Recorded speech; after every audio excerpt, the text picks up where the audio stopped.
Now for more on a potential for a strike in Syria, I'm joined by Edwin Smith in Los Angeles. He's a professor at the University of Southern California. Professor Smith, welcome to the show. Good evening. Good evening. Can you talk about the issue of time when it comes to Syria? Congress, of course, won't convene for another week. France right now is weighing a response. Has Western momentum stalled here?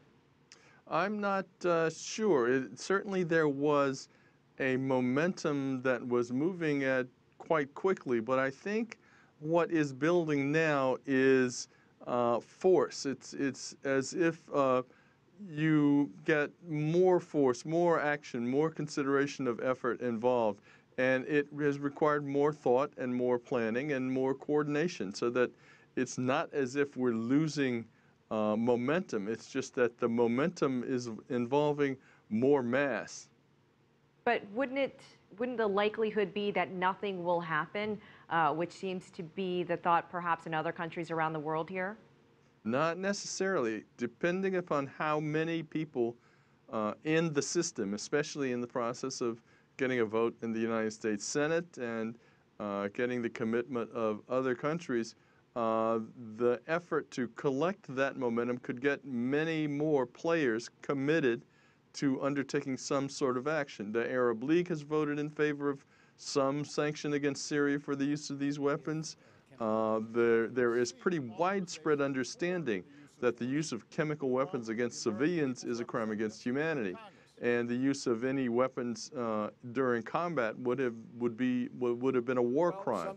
So the result is that there's a lot of momentum, a lot of moral confidence in the need to respond to this situation. Whether that involves military force remains an open question. Even the president has not committed to step beyond the will of Congress. Well, there have been reports that sarin was found in blood and hair in Syria, but is it enough in the legal argument? Is there enough proof that it was a Syrian government behind the sarin that was found in the blood and the hair?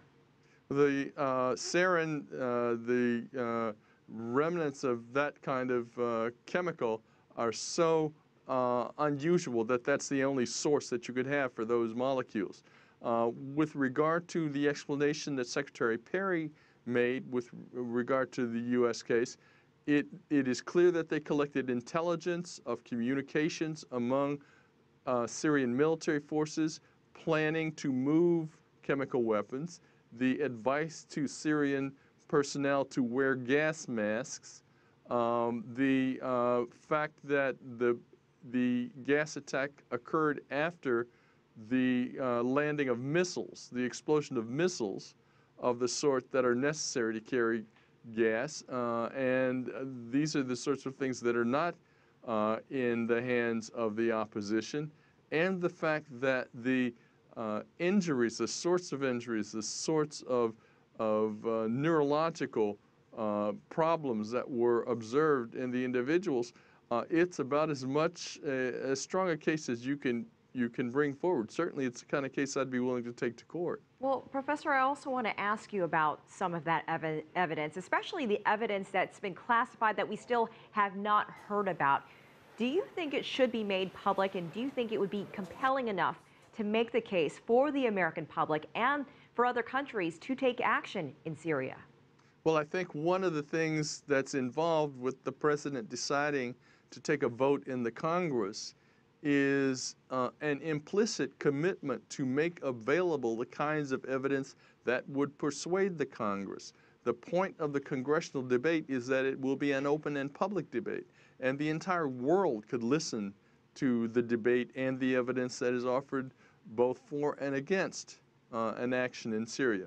I remember when the first Gulf War took place, after the invasion of Kuwait.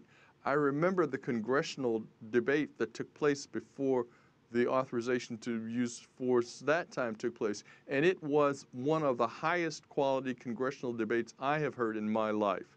I fully expect this debate to be a very high quality debate and to lay out all of the evidence that's available. All right, Professor Edwin Smith from the University of Southern California, thank you so much for joining us from Los Angeles.